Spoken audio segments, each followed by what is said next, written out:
예, 오늘 우리가 골로새서 2장 6절, 7절의 말씀을 본문으로 해서 믿음에 굳게 서서 감사함을 넘치게 하라 라는 제목으로 잠시 하나님의 은혜를 함께 될 때 하나님께서 하늘의 문을 활짝 열고서 우리에게 하나님의 놀라우신 사랑과 은혜와 능력과 복과 지혜와 기쁨과 평화로 충만하게 하실 줄 믿습니다. 네, 오늘 말씀의 제목이 어떻게 된다고요? 믿음에 굳게 서서 감사를 넘치게 하라. 한 번 더 시작. 믿음에 굳게 서서 감사를 넘치게 하라. 아멘.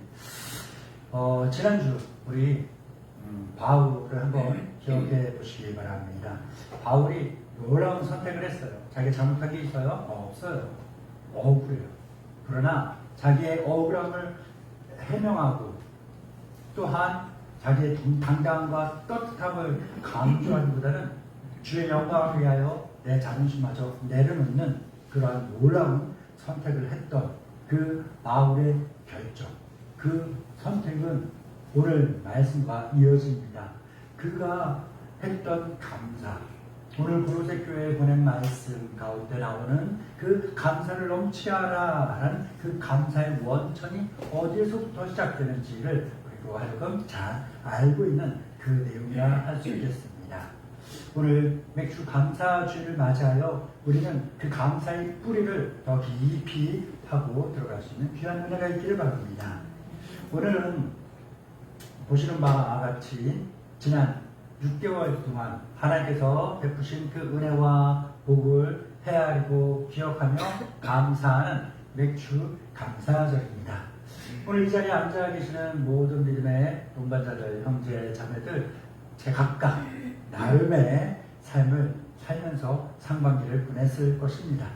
그런데 오늘 하나님께서 우리에게 한 가지 질문을 던지고 계시는데요. 뭐냐? 얘야, 넌 지난 6개월 동안 살아오면서 네 입술에 뭐가 남아있느냐? 라고 물으십니다. 이 질문을 한번 우리 깊이 생각해 봅시다. 지난 1월 1일 날부터 시작해서 지금까지 내 입술에 어떠한 말들이 가장 많이 넘쳐났고 그 어떠한 말이 가장 많이 남아있는가 한번 생각해 봐야 하는 것입니다. 아침에 눈을 딱 떴을 때 가장 먼저 나오는 말이 뭘까요? 학교 가기 싫어. 출근하기 싫어. 이런 걸까요? 더 되고 싶어. 그런 것도 나올 수 있어요. 계획대로, 뜻대로 일이 진행되지 않을 때, 또한 예상치 못한 그 일이 생겼을 때, 또한 몸이 아파 누워있을 때, 그 순간 우리 입술에서 흘러나온 것은 뭡니까? 감사였습니까? 원망이었습니까? 기쁨이었습니까? 아니면 한숨이었습니까? 우리 함께 하나님을 믿고 있죠. 그래서 함께 기도드리고 함께 예배드리고 함께 같은 말씀도 받고 있습니다. 그런데 어느 순간 우리의 입술에는 감사보다는 불평이, 불만이 더 익숙하게 흘러나올 때가 있죠. 일이 잘 풀리면 감사하지만 일이 꼬이기 시작하면 원망이 먼저 나옵니다. 건강할 때는 하나님 찬양하지만 병이 생기거나 힘들거나 지치게 되면 탄식이 먼저 나오게 되죠. 그렇다면 우리가 감사하는 이 감사의 기준점은 어디에 있는 걸까요? 우리의 감사는 과연 무엇 위에 세워져 있는 걸까? 한번 생각해 보시기 바랍니다. 오늘 본문에서 바울은 골로새 교회 성도들에게 매우 중요한 영적인 기준을 제시합니다. 이때 당시 골로새 교회는요, 거짓 교훈과 세상의 철학이 교회 안으로 스며들어서 성도들의 그 순수했던 믿음을 많이 흔들었어요. 그래서 저도 우리 교인들에게, 여러분들에게 자주 이야기하는 게 뭐냐면 유튜브 좋아요. 그런데 신학적인 유튜브는 내용은 많이 이것저것 찾아보지 말라는 거예요. 왜냐하면 안 좋은 것들이 많이 있어요. 유튜브에. 많이 말씀드리지만 훌륭한 신학자, 유명한 사람들이 이야기를 하는데, 성경의 원리를 이야기하는데 틀렸다는 건 아니에요. 말은 맞아요. 근데 신학적으로는 맞으나 목회하는 목사님의 입장에서 봤을 때 성도들의 영혼이나 성도들의 신앙의 삶이나 믿음의 진보에 대해서는 그렇게 올바른 방향은 아니다라는 거예요. 무슨 차이인 줄 아시겠어요? 틀린 말은 아닌데 신학적으로 연구하는 그 논리적으로는 이론적으로는 맞으나 우리 성도들이 이론으로 살아가요? 삶으로 살죠. 삶을 살아가는 데는 큰 유익이 그렇게 큰 알맞은 적용이 아니기 때문에 유튜브에 나오는 것들을 나쁜 것들도 있지만 그렇게 많이 찾아보지 마시고 궁금하면 누구한테 물어봐요? AI 훌륭하죠. AI 훌륭한데 뭐 성경에 대해 궁금하거나 신앙생활에 대해 궁금한 게 있으면 누구한테 물어보면 돼요? 네. 왜 그래요? AI나 제미나이나 챗GPT가 나를 위해 기도하지 않아요. 나를 위해 눈물을 흘리지 않고 내가 힘들고 안타까운 일이 있을 때 같이 가슴 치고 동동거리지 않아요. 여러분이 힘들고 어려울 때 동동거리고 눈물 흘리고 여러분을 위해 기도하는 사람은 누구예요? 내가 잘났다는 게 아니라 내 편에서 말씀을 전해줄 사람, 내 편에서 힘이 되어줄 사람의 이야기가 훨씬 더 안전하다라는 거예요. 지식이야 맞죠. 저 사람들이 저보다 훌륭할 거예요. 그러나 그 사람이 나를 위해 유튜브에 나오는 그 양반이 나를 위해 기도해요. 유튜브에 나오는 그 양반이 내 손을 잡고 눈물을 흘려요. 그런 적 없어요. 내 이야기를 귀담아 들어주고 가슴에 담아주고 함께 눈물을 흘리며 애타는 마음으로 기도해 줄 사람, 그 사람과 함께하는 것이 내 믿음의 삶에 큰 유익이 있기 때문에 그렇다는 거죠.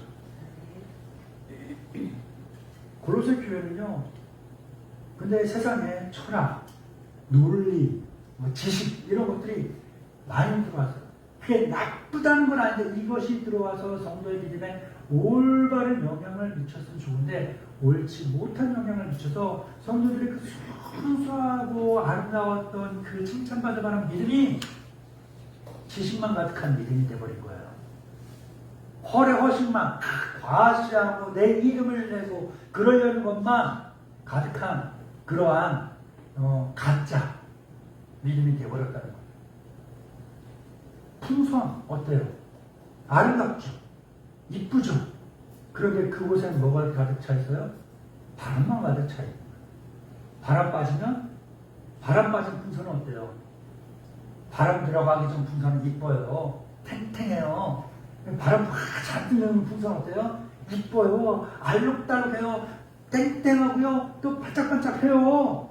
그런데 그 바람 잔뜩 들어간 풍선에서 바람이 싹 빠져버리면 어때요? 보셨어요? 쭈글쭈글쭈글. 다시금 바람 듣고 싶은 마음이 안 생기는 그러한 모습이 되는 거죠. 성도의 믿음이 이와 같은 거예요. 내 믿음 볼품없고 보잘것없고 대단한 것 같지 않아 보일지라도 하나님 보실 때 얼마나 이쁘고 사랑스러운지 몰라요.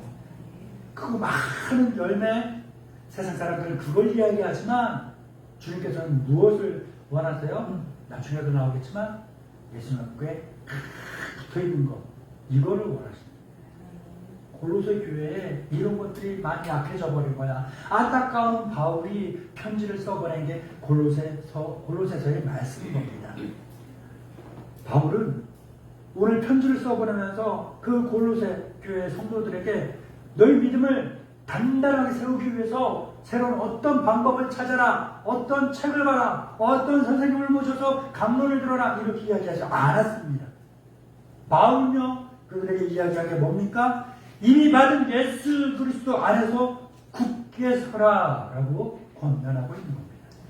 그리고 그 권면의 마지막 7절의 마지막은 뭐라 했습니까? 감사함을 넘치게 하라. 할렐루야. 감사함을 넘치게 하라.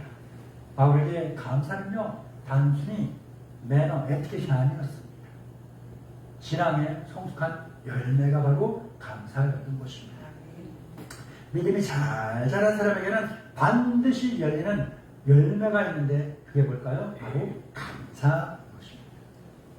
오늘 본문 말씀은요. 그래서 우리에게 세 가지 질문을 던지고 있는데요. 첫째는 뭐냐? 감사는 어디에서 시작되는가? 뭐라고요? 감사는 어디에서 시작되는가? 두 번째는 감사는 어디에서 깊어지는가? 뭐라고요? 감사는 어디에서 깊어지는가? 끝으로 세 번째는 뭘까요? 감사는 무엇 위에 세워지는가? 뭐라고요? 감사는 무엇 위에 세워지는가? 이 세 가지 질문에 대한 답을 하나씩 찾아가면서 정말 오늘 맥주 감사주일 감사가 넘치는 저와 여러분들 되시길 바랍니다. 우리 감사 좋은데 사람들은 당장 나부터 이야기해 봅시다. 나부터 감사하세요 하면 그 감사할 조건, 감사할 이유를 내 안에서 찾아요? 내 바깥에서 찾아요? 내 바깥에서 먼저 찾는 게 습관이 되어 있죠. 사업이 잘 되면 감사하죠. 자녀 형통하게 잘 되면요, 감사합니다. 그런데 이 모든 감사의 조건들이 뭐예요? 변하는 것들이잖아요. 시시각각 변하는 상황들이다라는 거예요. 그래서 세상의 조건을 내 감사의 기준으로 삼게 되면요, 뭐가 돼요? 조건이 바뀌면서, 환경이 바뀌면서, 상황이 바뀌면서 내 감사도 흔들리게 된다. 그렇기 때문에 바울은요, 골로새 교회 성도들에게 감사함을 넘치게 하라 라고 이야기하기 전에 먼저 무엇을 이야기하냐면요, 감사의 출발점부터 다시 정의를 내리는 거예요. 감사의 기준부터 다시 세워야 된다라고 이야기하는 겁니다. 오늘 말씀을 같이 읽어볼까요? 골로새서 2장 6절입니다. 시작. 그러므로 너희가 그리스도 예수를 주로 받으니 그 안에서 행하되. 아멘. 바울은 감사해라 라고 말하기 전에 먼저 뭘 이야기합니까? 너희는 그리스도 예수를 주로 받은 사람이다. 할렐루야. 여기서 중요한 건 뭘까요? 받았다. 우리가 예수님을 구원을 내 노력으로 해서 얻었냐? 아니라는 거예요. 내가 헌신에 대한 대가로 받았냐? 아니에요. 내가 몸 잘한 성적과 결과물이냐? 아니라는 거예요. 우리는 죄로 인하여 죽을 수밖에 없던 사람이었습니다. 그러나 이런 우리를 불쌍히 여기시고 또한 이런 우리를 사랑하시는 하나님께서 예수 그리스도를 통한 그 영생, 생명을 우리에게 무엇으로 주셨습니까? 열매로, 은혜로 우리에게 선물로 주신 겁니다. 아멘. 죄의 삭은 사망이었죠. 그런데 그 사망이 있어야 그 자리에 하나님께서 우리에게 예수님을 선물로 주심으로써 우리가 그거를 받았어요. 받았더니 뭐예요? 사망이 있을 자리에 뭐가 생겼어요? 생명, 영생이 생겨난 것입니다. 이 지점이 바로 우리가 기준으로 삼아야 되는 감사의 출발점이 되는 것입니다. 그렇기 때문에 감사는요, 만들어내는 감정이 아닙니다. 감사는요, 받은 은혜를 기억하는 믿음의 고백이 되는 것입니다. 한번 따라해 볼까요? 감사는 이미 받은 은혜를 기억하는 믿음의 고백이다. 그래요. 감사는 이미 먼저 받은, 벌써 받은 은혜를 기억하는, 나 이거 기억합니다 하면서 표현하는 감사의 고백이 되는 겁니다. 지난 상반기를 한번 돌아보면 계획대로 되지 않은 사람이 있을 거예요. 건강 때문에 마음이 졸린 사람도 있을 거고, 경제적인 어려움 때문에 기도한 사람도 있을 겁니다. 세상의 조건만 바라보면 감사의 횟수는 줄어들 수밖에 없어요. 그러나 예수님은요, 변하지 않습니다. 어제도 오늘도 그리고 앞으로도 영원히 동일하신 분이 우리 구주 예수 그리스도인 줄 믿습니다. 세상은 흔들려도, 사람들은 변해도, 환경은 변해도 은혜는 변하지 않습니다. 그러므로 예수 그리스도를 가진 사람은 이미 가장 큰 감사의 이유를 가진 사람입니다. 그래서 감사는 어디서 시작돼요? 내 안에 계신 예수 그리스도에게서 시작된다라는 것입니다. 사랑하는 믿음의 동반자 여러분, 이번 맥주감사 주일에는요, 내가 잃어버린 것들 먼저 세워보지 마시기 바랍니다. 아직 없는 거, 아직 내가 못 가진 거, 이런 것들을 먼저 바라보기보다는 하나님께서 이미 주신 가장 큰 선물인 예수 그리스도를 바라보시기 바랍니다. 예수님 한 분만으로 만족하는 사람은요, 어떤 환경 속에서도 감사할 수 있는 사람입니다. 그 감사가 우리 모두의 감사가 되기를 바랍니다. 그런데 여기서 한 가지 질문이 생겨납니다. 예수님을 믿는 사람이라면 모두가 감사해야 할 텐데, 이건 좋다 그거예요. 자, 원론적으로는 좋다 그래요. 이론적으로는 좋다 그거예요. 그런데 믿는 사람 다 감사해야 되는데, 솔직히 봐봐요. 다 똑같나? 누구는 감사하는데 누구는 감사하지 못하는, 누구는 기뻐하는데 또 누구는 슬퍼하는 그런 일들이 생겨난다는 거예요. 그렇기 때문에 예수를 믿는데도 누구는 감사하고 누구는 감사하지 못하는 것은 예수를 믿느냐 믿지 않느냐 이 문제가 아닙니다.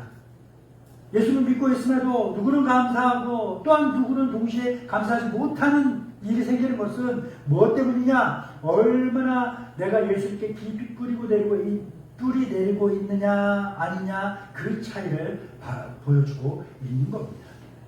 그래서 바울은 이제 감사의 출발점을 예수 그리스도로 잡아야 된다라고 이야기하고 난 다음에 뭘 이야기하냐? 감사의 깊이에 대해서 이야기를 하는 것입니다.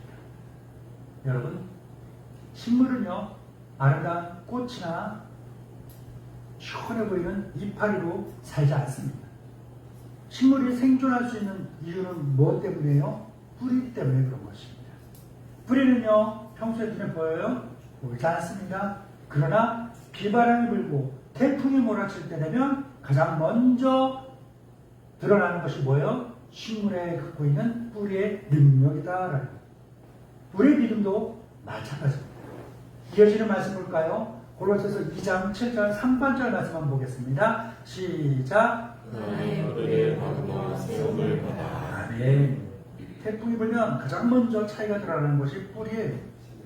태풍은요, 나무의 높이를 보는 것이 아니라, 드러내 보이는 것이 아니라 나무의 뿌리의 깊이를 드러내는 것입니다.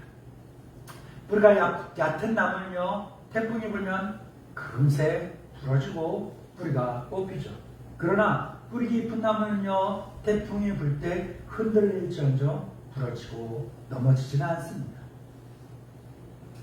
이런 우리에게 예수님께서 뭐라고 이야기하셨습니까? 예수님께서 하신 말씀이 귀한 말씀이 있습니다. 요한복음 19장 5절 말씀입니다. 시작. 나는 포도나무요 너희는 가지니 가자. 그 안에 내가 그 안에 거하면 사람이 열매를 많이 맺나니 나를 떠나서는 너희가 아무것도 할 수 없습니다. 예수님 뭐라 이야기하셨습니까? 나를 떠나서는 아무것도 할 수 없다. 가지가 포도나무에 붙어있을 때 열매를 맺듯이 우리의 감사도 예수님께 깊이 뿌리를 내릴 때 그때서야 흘러나오는 것입니다. 목사님, 야만 감사해요, 감사하세요, 감사하세요, 이것도 감사해요, 저것도 감사해요, 이런 상황도 감사해요, 이런 환경도 이렇게 보면은 관점을 바꿔서 보면 감사할 일입니다. 원망할 것도 이렇게 보면 감사할 것입니다. 지금 당장 내 발등에 떨어진 불도 이 멀리 보게 되는 감사할 일들입니다. 이야기합니다. 어제 이태용 성도님 절 보셨죠? 네. 제가 인사 안 했다고 삐지신 것 같아요. 제가요, 남자다 보니까 한 가지에 집중을 딱 하게 되면, 꽂히게 되면 주변 다른 건 보이지도 들리지도 않아요.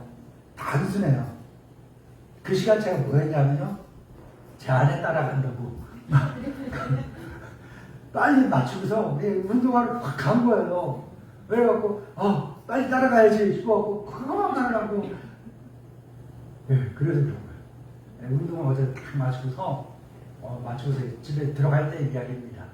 집에 들어가는데 저 뒤에서 어떤 전기자전거, 시커먼 전기자전거를 탄 아주머니가 쭉 오시는데 이거 라이트도 안 킨 거예요. 근데 제가 이제 귀가 좋다 보니까 저 멀리서 자전거 오는 소리가 들리는 거예요.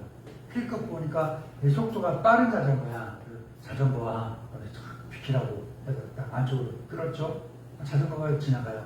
그 자전거 지나가는 걸 딱 보더니 제 아내가 뭐라고 그러는지 알아요? 왜 똑바로 안 가고 비틀비틀 가냐고 그러는 거예요. 그 아주머니가 그 자전거를 갈치자로 이렇게 왔다리 갔다리 하면서 운전을 했거든요. 근데 자전거 타보신 분은 아시겠지만 자전거 타면은 일자로 갈 때가 있고 일자로 가야 되지만 이렇게 움직일 때도 있는 거예요. 그쵸? 예, 근데 그거 갖고 뭐라고 하더라고요. 그랬더니 제가 이야기를 했습니다. 그래도 저렇게 가도 나중에 보면 일자로 잘 간 거야. 뭐 말도 안 되는 소리, 개풀 들어본 소리 하는 듯이 이야기를 하는 거예요. 그래서 잘 이야기를 했죠. 뭐 이야기했냐면, 자, 봐봐라. 저 자전거가 암만 갈치자로 간다 쳐도 이 인도 안에서만 왔다 갔다 하는 것 뿐이지 인도를 벗어나서 왔다 갔다 하지 않는다. 그리고 이 자전거가 이 안에서 아무리 왔다 갔다 이리 퉁 저리 퉁 부딪히고 해도 길게 멀리 보게 되면 뭐가 되냐면 이 인도 안에서 왔다 갔다 하는 거기 때문에 일자로 쭉 가는 것처럼 보인다. 내 삶 가운데, 내 인생 가운데 이리 쿵 저리 쿵 이리 터지고 저리 터지고 아프고 병들고 힘들고 눈물 나는 일이 있더라도 우리의 인생요 결국 보게 되면 주의 인도하심 따라 순종하며 가게 되면 기쁜 일이요 감사할 일이 가득한 올바로 잘 가는 길 정말로 반듯한 길 걸어온 그러한 인생이 된다라는 것입니다. 여러분 그런 것처럼 우리가 믿음의 뿌리를 예수님께 탁 받고 있으면 뭐가 돼요? 감사할 수 있게 된다는 거예요.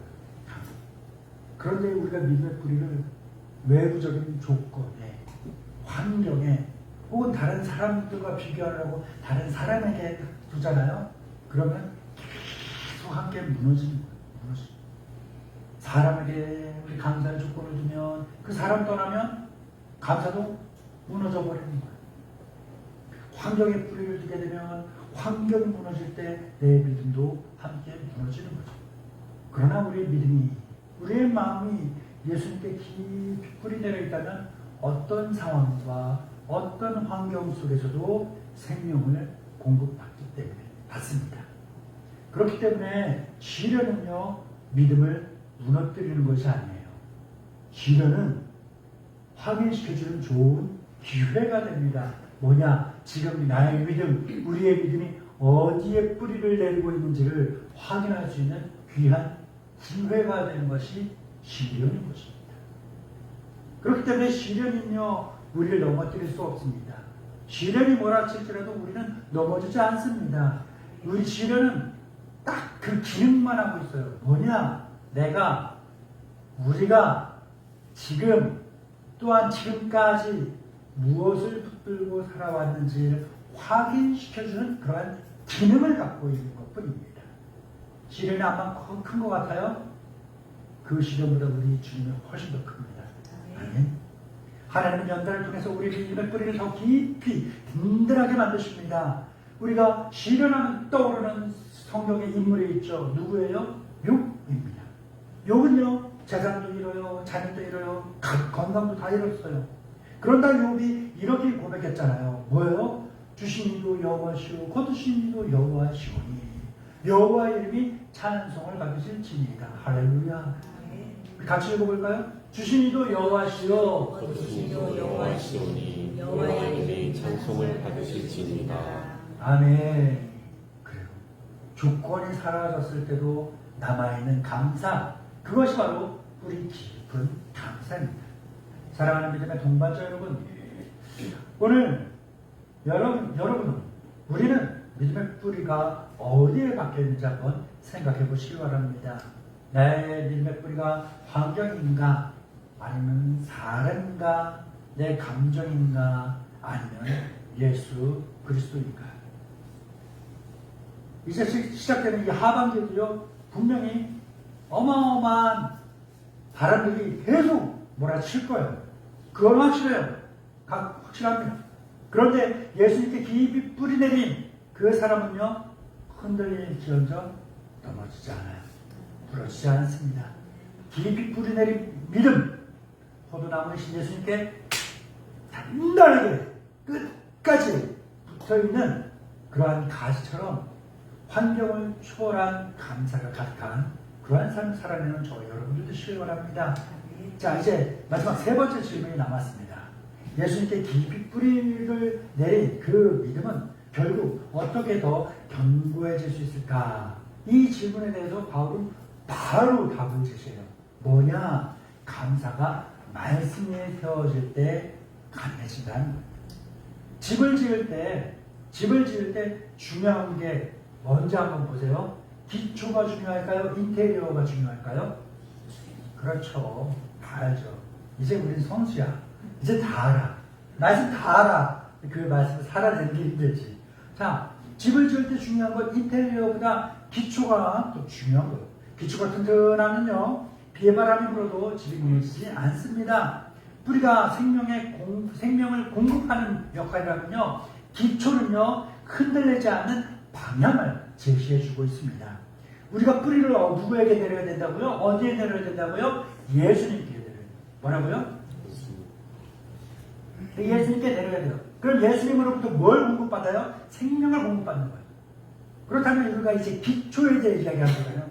우리의 생명력은 예수님께 뿌리 내려서 예수님께 공급받아요. 그럼 우리가 기초를 말씀을 듣게 되면, 말씀은 방향이라고 했잖아요. 예수님께 공급받은 이 생명력과 믿음을 어떤 방향에 맞춰서 살아갈 것인가를 제시해 주는 것이 하나님의 말씀이다라는 것입니다. 우리 이어지는 말씀입니다. 고린도서 2장 7절 후반절 말씀 읽어봅니다. 시작. 교훈을 받은 대로 믿음에 굳게 서서 감사함을 넘치게 하라. 아멘. 사탄 아시죠? 사탄. 네, 사탄의 전략이 있습니다. 사탄의 전략은요, 옛날이나 지금이나 또 앞으로도 변함없이 같을 거예요. 뭐냐? 사탄의 전략이 뭘 것 같아요? 사람을 무너뜨리는 전략, 사람을 지옥으로 끌고 가는 전략. 그 작전이 뭘까요? 방법은 달라져도 줄기는 하나밖에 없어요. 뭐냐? 우리의 마음을, 시선을 하나님으로부터 다른 곳으로 옮겨놓는 거예요. 하나님을 바라봐야 할 내가 하나님 보지 않고 다른 걸 보게 만드는 거예요. 내 마음이 하나님을 향하여 있어야 하는데 그 마음이 두 갈래로 세 갈래로 흘러져서 한 가지는 하나님을 향하지만 다른 여러 가지는 다른 곳을 향하게 만드는 것, 이것이 사탄의 전략입니다. 목사님, 근거가 있어요? 듣기는 맞는 것 같은데 그 근거가 어디 있습니까? 성경에 있습니다. 창세기 3장에 보게 되면요, 에덴 동산에 사탄이 뱀의 모양을 가지고서 하와에게 접근해서 이야기합니다. 야, 정말로 하나님이 그렇게 이야기하시느냐? 진짜로 그렇게 이야기하시느냐? 사탄이요, 한마디 했어요. 진짜냐? 그 진짜인 것 같아? 한마디 했어요. 이 한 번의 의심이 불순종을 낳고, 불순종은 감사 대신 우리에게 원망을 가져왔고, 그 원망은, 그 불순종은 결국 모든 인류의 사망을 가지고 왔습니다. 오늘도 사탄은요, 변함없이 동일한 방법을 사용하고 있어요. 야, 너 왜 이렇게 힘들어? 너 어쩌다 왜 너한테 이런 일이 일어났어? 너 이렇게 힘들고, 너 왜 하필 너한테 이런 일이 일어났는데 하나님 정말 너 아끼는 것 같아? 하나님 너 사랑하는 것 같아? 앞만 봐도 하나님 너한테 관심 없는 것 같은데? 내가 볼 땐 그런데 너는 어떻게 생각해? 이런 의심을 생기게 만들죠. 이런 생각이 마음속에 잘 잡기 시작하면요, 나도 모르는 사이에 머리는 그러지 말아야지 하면서 나도 모르는 사이에 어떤 일이 생겨나냐면요, 감사는 사라지고 원망과 불평이 슬금슬금 자라나게 되는 겁니다. 그렇기 때문에 믿음은 감정을 붙드는 것이 아니라, 믿음은 뭘 붙들어야 될 거예요? 말씀을 붙들어야 되는 겁니다. 말씀을. 감정은 변하는데 말씀 변하지 않잖아요. 감정은 아침에 들려요. 여자들은 감정이 하루에 12번도 바뀐다잖아요. 마음이. 사람의 마음은, 사람의 감정은 그런데 하나님의 말씀은 변함이 없습니다. 할렐루야. 그렇기 때문에 우리는 말씀을 붙들어야 되는 거예요. 우리 삶의 기초를, 믿음의 기초를 말씀에 둬야 하는 것입니다. 말씀에 굳게 선 사람은 문제보다 약속을 먼저 봅니다. 환경보다 하나님을 먼저 보고 두려움보다 하나님의 신실하심을 바라봅니다. 이럴 때 생겨나는 감사는 억지로 만들어내는 것이 아니라 믿음에서 맺혀지는 아름다운 열매가 되는 것입니다. 그렇기 때문에 문제를 바라보면 원망이 커지지만 하나님을 바라볼 땐 감사가 커지는 것입니다. 같이 한번 해볼까요? 문제를 바라보면 문제를 바라보면 원망이 커지고 원망이 커지고 하나님을 바라보면 하나님을 바라보면 감사가 커진다. 감사가 커진다. 그렇기 때문에 원망은요, 내가 머리로는 감사해야지 하면서 내 마음대로 내 삶은 안 따라주는 것처럼 환경을 바라보면 사람의 언어예요. 그런데 감사는요 뭐예요? 지행일치, 신행일치, 내 믿음과 알미, 삶과 동반되는 것, 아름다운 사람의 언어가 바로 감사인 것입니다. 예전에 어떤 선교사님과 이야기를 나눴다 이런 이야기를 한 적이 있어요. 그 선교사님 선교지에서 어려운 일이 한두 가지겠어요. 하는 일이 힘들고 어렵는데 그가 수년간 쌓아왔던 선교의 그 결과물들이 사라질 위기에 처했던 거예요. 선교사님이 너무나 힘들고 답답하고 그래갖고 해결 방법을 찾는다고 했는데 그 방법을 뭘로 찾았을까요?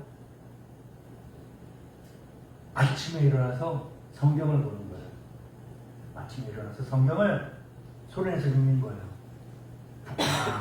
막 보면서 보세요. 일이 안 된다고 해서 성경 보면 되겠어요? 기도하면 되겠어요? 사람 찾아가고 정부기관 찾아가고 인맥을 동원하고 은행 찾아가고 그래야지 해결되겠어요. 솔직히 이야기해봐요. 우리 교회니까 막 거룩한 것처럼 그렇게 기도해야 됩니다, 목사님. 말씀 봐야지요. 그렇게 하지 말고 솔직하게 나를 한번 이야기해보라는 거예요. 문제가 생겼으면 기도하면 돼요? 아니면 사람 찾아가면 되는 거예요? 말씀 본다고 되는 거예요? 은행 찾아가면 되는 거예요? 네, 그래요. 그런데 막상 일 터져갖고 은행 가보고 사람 찾고 정부기관 가보고 해보잖아요? 별 뾰족할 수도 없더라고. 안 그래요? 힘들지, 시간 들지, 돈 들지, 응? 아주. 그런데 하나님께 기도하고 하나님 말씀 붙들잖아요? 해보니까 그래요. 덜 힘들어. 시간도 왔다 갔다 시간도 안 줄어. 아껴. 돈도 안 들어. 기도할 때 돈 내세요? 안 해요? 말씀 볼 때 돈 내세요? 안 해요. 그런데 누구 만나고 하려면 바깥으로도 한번 사는 거 가야지. 뭐 하려면 돈 들으면 다. 그런데 문제가 생기고 힘들 때 예수님사님이 그래서 뭘 했냐면요. 분명히 똑똑하고 많이 배운 사람인데 정부기관 찾아가고 사람 찾을 수 있죠. 안 하고 가장 먼저 매일 아침마다 기도하면서 하나님 말씀을 소리내서 읽었대요. 목사님인데도 불구하고 솔직하게 이야기하더라고요. 이 말씀 하나도 안 들어오고 말씀 하나도 안 들어오시라. 그런데 이 기독교인들의 이런 말 표현하면 좀 그런가? 종특이라는 게 있어요. 종특이란 말 알아요? 좋게 말하면 그런 거죠. 막 기독교인들의 독특함이 있어요. 그냥 아주 특이한 게 있어요. 기독교인들의 믿음 있는 사람들의 이게 틀린 것 같이 보이는데 아닌 것 같이 보이는데 이거 다 붙들고 있으면 내 신념과 좀 다릅니다. 자기 신념과 좀 다른 부분이 있어요. 붙들고 계속 가는 거예요. 이 목사님이 성경 솔직히 이야기해요. 이 선교사님이 말씀 하나도 안 들어오고 믿어지지도 않아. 그런데 일주일하고 한 달이라고 몇 달을 하다 보니까 뭐가 됐냐. 처음엔 내가 말씀을 읽었는데 나중에 되니까 말씀이 나를 읽더라. 내가 말씀 붙잡았는데 말씀이 나를 붙들더라. 감사는요, 상황 맡겨서 나오는 게 아니에요. 말씀을 붙들고 이 상황 너머에 계신 하나님을 바라볼 때 감사가 흘러나오는 것입니다. 사랑하는 여러분, 동반자 여러분, 하반기 시작했잖아요. 하반기 계획들이 많이 있죠. 우리 대표님, 많은 계획들이 있죠. 네, 저도 있어요. 네, 많은 계획들이 있습니다. 그런데 그 계획을 붙들기보다는 하나님 먼저 붙드시기 바랍니다. 내 걱정 많이 있잖아요. 걱정보다는 하나님의 약속을 붙드시기 바랍니다. 이 염려보다 하나님 먼저 바라보시기 바랍니다. 그 믿음이 우리의 입술에 감사를 회복시킬 것입니다. 하나님께서 우리 모두에게 말씀 위에 굳게 선 믿음을 허락하셔서 날마다 감사가 넘치는 삶을 살아가게 하시기를 주님의 이름으로 축원합니다. 우리 함께 주님의 말씀을 제해서 기도합니다. 항상 기뻐하라, 쉬지 말고 기도하라, 범사에 감사하라. 이것이 그리스도 예수 안에서 너희를 향하신 하나님의 뜻입니다. 아멘. 사랑과 은혜가 풍성하신 하나님 감사합니다. 지난 반년 동안 변함없는 삶으로 우리를 붙들어 주시고 여기까지 인도하여 주시니 감사합니다. 우리로 하여금 환경이 아니라 예수님 바라보게 하시고 우리의 믿음이 주님께 깊이 뿌리 내리게 하시고 우리가 말씀에 굳게 서서 어떠한 상황 속에서도 감사를 잃지 않는 믿음의 사람 되게 하여 주옵소서. 이제 시작하는 하반기에는 원망보다는 감사, 두려움보다는 믿음을 선택하게 하시고 그렇게 살게 하옵소서. 우리의 삶이 언제나 주님의 영광이 드러나게 하여 주옵소서. 모든 순간 우리를 사랑하시고 우리와 동행하시는 우리 주 예수 그리스도 이름으로 기도드립니다. 아멘.